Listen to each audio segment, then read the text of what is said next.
John, I want to ask you about the stimulus plan, first of all, which you signed a letter in support of. Why are you supporting this, and what would this mean for Lyft and your customers? First, I think it's the right thing for the country. It's widely popular across the country. Many people, especially those in vulnerable communities, have been hardly hit by the pandemic, and it's time to go big for the rebound. People need the help and support, and the economy does. And so obviously that is, Lyft as a recovery stock is demonstrating to be a guider on how this is going to turn out. Obviously we're up as the economy is starting to come back, but there's a lot of work to help people that have been hit the hardest over the last year. So give us some color on the trends you're seeing in terms of the return in demand, and when could we see a return to pre-COVID levels? Yeah, we saw from January to February rides up about 4%. We're not going to predict exactly when things will come back to pre-COVID levels. Obviously, with every vaccine that an individual gets, it's someone that is more safe and comfortable getting out in the real world. And Lyft is at the center of that. As people get back to economic activity, they're going to need to get around to do that. So how much sooner could profitability be than perhaps you had thought? Well, we've told everyone that we will hit it this year. We said that if things go well, we could potentially hit it, by Q3. But some of this is, or much of it is not directly in our control with the distribution of vaccines. Every time we see news that the vaccine deadline for every American having access or every American adult having access move forward, that is beneficial to society and to our business. We're seeing a huge potential population redistribution that could be long-term. What does this shift to the suburbs mean for Lyft and the rebound that you want to see? I think it's a little overstated that cities are going to, be dead in a sense.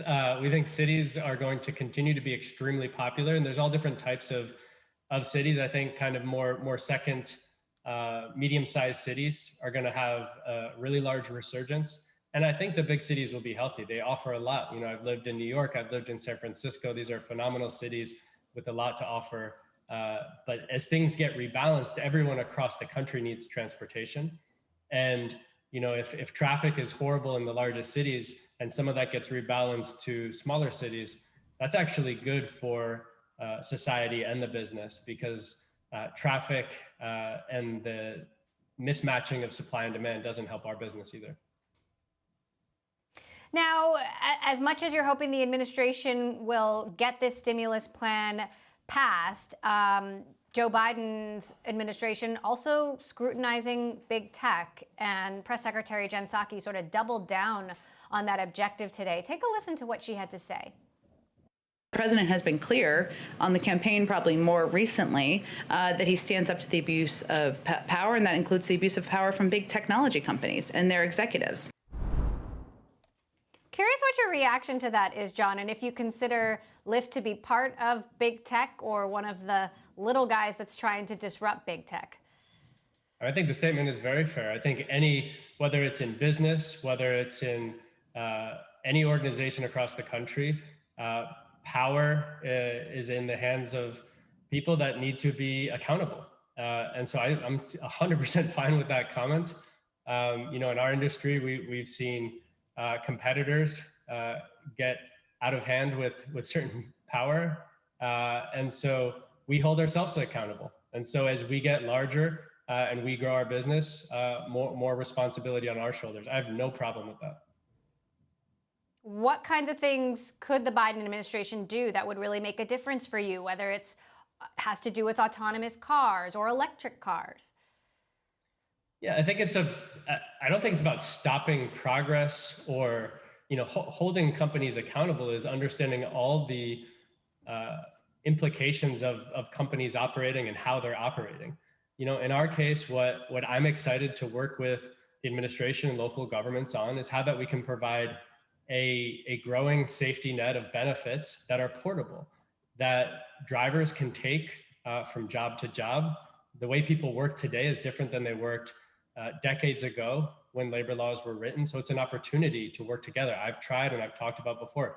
Let's work together with labor. Let's work together with the government, and let's benefit the constituents, in our case, the drivers and riders. When you look at infrastructure, which I'm guessing will be, a big way to grow back better, whether that's the highway infrastructure, the future of our city's infrastructure, or the way that we're going to invest in more of a green and sustainable infrastructure, we can play a very big role in that. We've committed to all electric vehicles by the end of 2030. I want to work with government to make that happen that fast or even faster.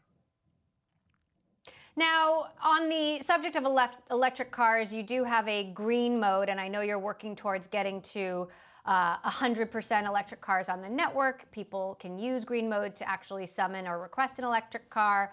Uber is now paying its EV drivers $1 extra a ride. Is that something you might consider doing?